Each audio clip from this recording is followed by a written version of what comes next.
All right, guys, so I'm going to continue with category 3, okay? But I'm going to work on problems on the back because you know this packet has 101 questions. We're definitely not going to finish them all.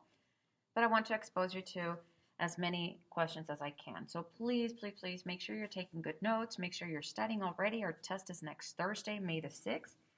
I know you're going to do just fine as long as you do your best, okay? So let's start with question number 100. What is the range of the graphed function? Hopefully you remember that range is all the y values. So the first thing I want to do is I want to check my answer choices, because if they have an x, I get to cross them out. Well, it has just y's. All right, well then I can't cross out anybody. Now I do want to highlight the y-axis because my numbers have to come from there. My y-axis travels up and down, right? So I have to go down to the lowest spot. It does stop there. It stops at -7. However, because of this arrow, I don't know my highest value. I only know my lowest, okay? So if I only know one of my values, then there goes answer choice B and D. Because B and D have two numbers, meaning that you know the lowest and the highest. Lowest and the highest, and we don't. It doesn't really stop at the 10. It keeps going and going and going. So it's got to be either A or C. Well, it's not A because the lowest was not 3. Okay, it was not -3. It was at -7. Why is there a greater than or equal to sign? Because of the way that arrow is pointing. It's pointing up. Up on the Y, the numbers get bigger and bigger and bigger. So then the better answer is C. All right. Let's go to 101. The linear function is graphed on the coordinate plane below. So here's your graph. What is the zero of the function? 0, aka x-intercept. Okay, x-intercept. So I want to know where it's crossing the x-axis. And it's crossing at -4. That's how easy some of these questions are sometimes, guys. So please take advantage of the baby questions, I call them. All right, let's go to the previous page. Number 95. What is the value of the function f of x equals 5 times 3x plus 2 minus 6x when f of x equals -8? All right, so please be careful. I never know the way they're going to ask you function notation on the test, but there's only two options. Either they're going to say find f of -8, or exactly what they did here, find f of x equals -8. If you get this style, then they're telling you that the x is a -8. So you would plug in a -8 in all the x's and solve. But that's not what this one is saying. You see, this one happens most of the time. Most of the time, they're going to ask you this kind. But they could very well ask you this one, okay? This one is saying that the y, you see how they put the -8 on the answer? The answers always are y's. That the y is -8. All right? So it would look like this. 5 parentheses 3x plus 2 minus 6x equals -8. They gave you the answer. And then you would just solve it like you would any equation. Get rid of distributive property.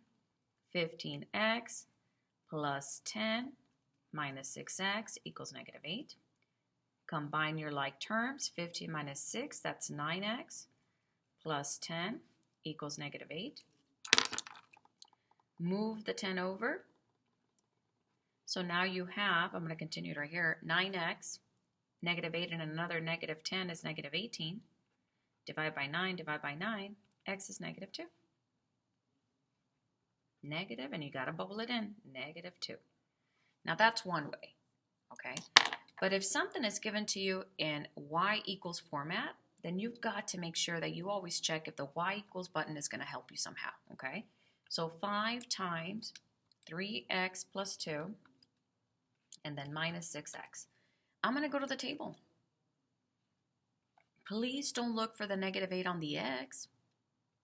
I'm sorry, -8, not +8. Don't look for the -8 on the x, because a lot of students are going to put the answer as negative 62, but that's not what they gave you. They gave you the negative 8 at the end, so that's the answer. You're supposed to look for the negative 8 here. So, oh, there it is. Look, here's the negative 8 on the y, on the answer. And who's its partner? The negative 2.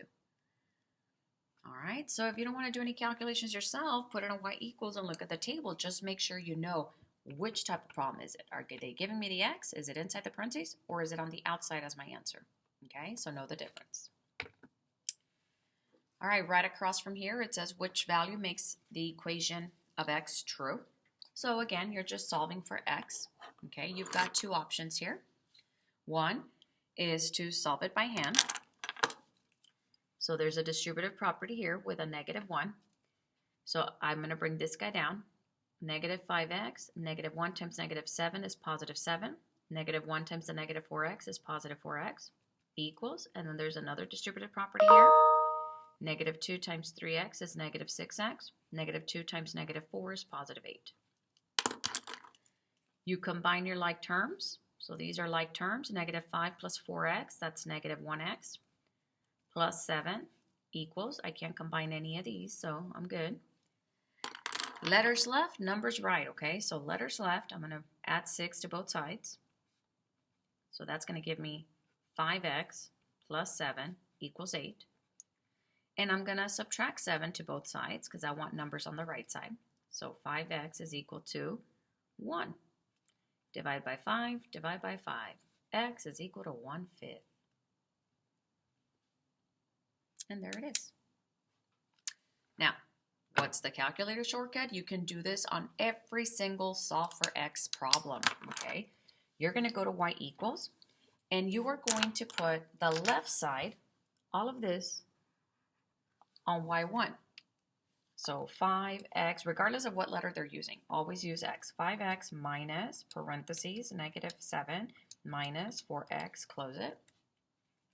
And on the right side, you're going to put the right side of the equal sign. So negative 2, that's where you're going to put it on y2. Negative 2, parentheses, 3x minus 4. Then you're going to press second trace, go down to intersect, and then just press enter 3 times once the lines come up. 1, 2, 3. Your answer will always be the x, regardless of what letter. Even if they had used y's, the answer is always the x when you're using this shortcut, okay? So I need to know which one of these answer choices equals 0.06666, right? So on my regular screen, I can just type 1/5. Oops, and I must have done something wrong. Hold on. 5x. Oh, this is a negative 5x. I didn't put a negative. Darn it. Negative 5x minus, parentheses, negative 7 minus 4x, close it. Okay, so put the left side, exactly, I forgot the little negative. Second trace, intersect, let the graphs come up, and then enter 3 times. 1, 2, 3. And there you go. 0.2 is the same thing as 1/5. Check it out. 1/5 is 0.2. You see? So be careful, okay? That was my fault, but it happens, okay? The calculator is only as useful as the person using it, and if we make a mistake, then of course it's going to give us the wrong answer, right? So be very careful. All right, 97. Which graph shows domain of all real numbers greater than 7? I want the graph that has a domain of numbers greater than 7. In other words, the domain is the x values. I want them to be greater than 7. Not greater than or equal to, greater. So this right here tells me that my graph better have open circles because it doesn't have the inequality at the bottom. Okay. This symbol also, since it's greater, tells me that it should be shaded to the right.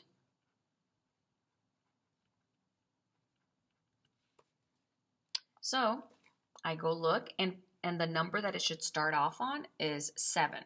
On the x-axis, the number it should start off is 7. So in other words, this guy, does it start off at 7? Yes. Is it an open circle? You can't tell, but it is. Shaded to the right? Yes. So maybe. This guy, they're tricking you. They put it at the 7, but that's the y. You need to bring it down on the x. That's actually 0. This is actually like this. This one, they put it on the 7 on the x, but it's greater. So it should go this way. Why did it go under? That doesn't make sense. And then this one, yes, even though it's at the 7, x's travel left and right. X's do not travel up and down. Okay, this is actually the graph of that. This is like more like range, because range goes up and down. Domain is left and right. So the better answer is A. Okay. 98. What is the slope of the line that passes through these 2 points? You can either do y2 minus y1 over x2 minus x1. I still have students putting the numbers in the wrong order. So I suggest you just let stat do the work for you. So go to stat, edit, 26 and 7, and negative 39 and 12. And then just go stat, calc, for, calc. And your slope is this whole thing right here, negative 0.076. Negative 0.076. Okay, sorry about that. Okay, so now I go and test answer choice A. Negative 1 divided by 13. Is that negative 0.076? Oh, yes it is. So there's your answer, because all the others are going to be different decimals. So as soon as I knew it was negative, there goes B and D, right? And then you just have to check. All right, 99. What is the equation of the line that is parallel to this one and it goes through the point for negative 1? First of all, parallel lines in algebra means same slope. So whatever slope this guy has, your answer choices will have. So let's find the slope of that line, because I can't tell what it is unless it is in slope-intercept form. So move this guy over. So 4y equals negative, because if he's positive, he's going to become negative, and then divide by 4. I only care about the slope. I don't care about anything else. I just wanted to find its slope, because whatever the slope is here, it's got to be here. So negative 3/4 is what I'm looking for. So there goes G and H. Now I need to know whether this guy or this guy has the point for negative 1 in it. And all I got to do is put it in y equals. So negative alpha y equals enter, negative 3/4 x minus 1. Second table is the 4 negative 1 there. Let me see. Here's 4. Is 4 negative 1? No, it says 4 negative 4. So it's got to be this one. So I'm going to check it.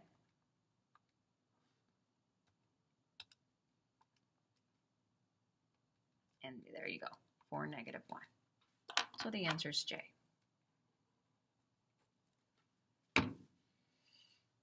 Okay. Here we go. Let's go to number 87. Which equation represents the line shifted 3 units up from this one? Okay, remember we kind of did these, but with quadratics. So now you're just taking this one and you're moving it up. Up meant to add, remember? So you're going to move it up 3 units. So really what you're changing is your y-intercept, not your slope. So y equals, you're going to leave your slope alone, and then plus 1 and plus 3, that's plus 4. So your answer is F. Super easy. Don't make them harder than it is, and always go look for the easy ones on the day of the test. Which of the following represents a line with a slope twice the slope of the graph of this? So one of these has twice the slope of this one. Guys, twice means to multiply times 2. So you're supposed to get the slope of this one. Remember, the slope is always the m right here. And you're supposed to multiply it times 2. That's negative 6. And that's the slope you're looking for. So the only one with a negative 6 is D. Just read carefully, please. All right, 89. What is the y-intercept of this equation? Y equals 3 times x minus 2. Now, a lot of students are going to pick C because they're like, oh, look, it's already in y equals mx plus b. Y equals mx plus b, there's no parentheses. It looks like it is, but it's not. So you have to get rid of the distributive property there. 3 times x is 3x. 3 times negative 2 is negative 6. Now it's in slope-intercept form. Now you can tell me this is the slope and this is the y-intercept, which is what you're looking for, which is D. All right. 90. How does the graph of y equals negative 2x plus 3 compare to the graph of 2x plus 3? Well, you want to compare? Then look at the graphs at the same time. Okay? For one, they have the same y-intercept. Okay, so keep that in mind.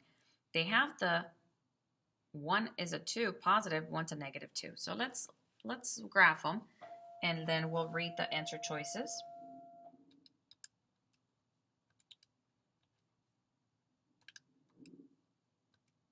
So there it is. The negative slope one, the negative 2x, and the positive one. The graph that has the negative will be shifted down by 4 units. Is this one lower? No. Will it be shifted up? No, because you know what? Shifting up and down changes the y-intercept. The y-intercepts are the same, so it has nothing to do with shifting it up or down. The graph of this one, okay, will slope down instead of up across the y-axis at the same point. Is it sloping down? Yes, right? The graph of this one will slope down and shift it down? No, remember it has nothing to do with shifting down, okay? All right, so this is video 1 of your asynchronous assignment for today. Go ahead and watch the next video.